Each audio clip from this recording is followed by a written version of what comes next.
आपण म्हणतो आहे शेव टोमॅटोची भाजी. तर आता आपण सुरुवात करतो आहे. कढई गरम आहे, तेल टाकतो आहे. तेल गरम होऊ द्यायचं, त्यानंतर आणि मोहरी सोबत घालतो आहे. गरम होऊ द्यायचं. गरम झाल्यानंतर आपल्याला टाकायचं आहे आलं, लसूण आणि कढीपत्ता. लसूण झालेला आहे, आलं लसूण कढीपत्ता झालेला आहे. आता आपण पटकन टाकतोय कांदा समजा लाल होऊ द्यायचा आहे आपल्याला. आता कांदा थोडं मीठ टाकायचं. मिठामुळे कांदा नरम होतो आणि लवकर लाल होतो. तुम्ही कांदा आता आपला पूर्ण लाल झालेला आहे. आपण टोमॅटो टाकून द्यायचं. 6 टोमॅटो आहेत, चांगले मोठे टोमॅटो. चांगले याला होऊ द्यायचं, चांगलं एकदम नरम शिजवून घ्यायचं कांद्याला. टोमॅटोला आपल्याला बारीक गॅसवर होऊ द्यायचं. त्याचे झाकण झाकून ठेवायचं. झाकण झाकलं की लगेच आपले टोमॅटो नरम होते. टोमॅटो बघते बऱ्यापैकी झाले. आता आपल्याला याच्यामध्ये गूळ घालायचा आहे. गूळ घातल्याने काय होतं, याला थोडंसं अजून नरम होतो टोमॅटो. आपला बऱ्यापैकी आता नरम झालेला आहे. अजून जरा 1-5 मिनटं नरम होऊ द्यायचं. टोमॅटो आपले झालेले आहेत. आपण याच्यामध्ये टाकतो आहे मसाले.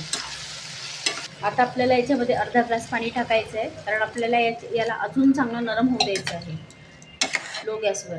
आता आपण बघू, टोमॅटो आता आपले बऱ्यापैकी चांगले झालेले आहे. आता आपण याच्यामध्ये मसाले हळद टाकूया.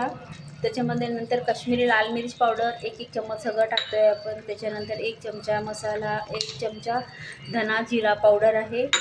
आणि आता मिक्स करू. याच्यावर झाकून ठेवायचं आहे 1-5 मिनटं कमी गॅसवर. तुम्ही बघू शकता टोमॅटो आता आपलं पूर्ण झालेले आहे. आता आपल्याला याच्यामध्ये टाकायची आहे शेव. कारण शेव टाकल्यानंतर परत त्याला 5 मिनटं होऊ द्यायचं बारीक गॅसवर. शेव टाकतो आहे आपण आपल्याला जेवढी लागते तेवढीशी, कारण 6 टोमॅटोप्रमाणे शेव टाकायची आपल्याला.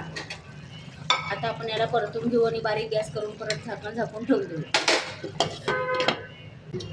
आपण अशा प्रकारे बनवली आहे शेव टोमॅटोची भाजी.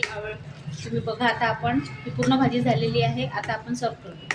बनवली शेव टोमॅटोची सब्जी. लाईक करा, शेअर करा, कमेंट करा आणि सबस्क्राईब करायला अजिबात विसरू नका. बाय.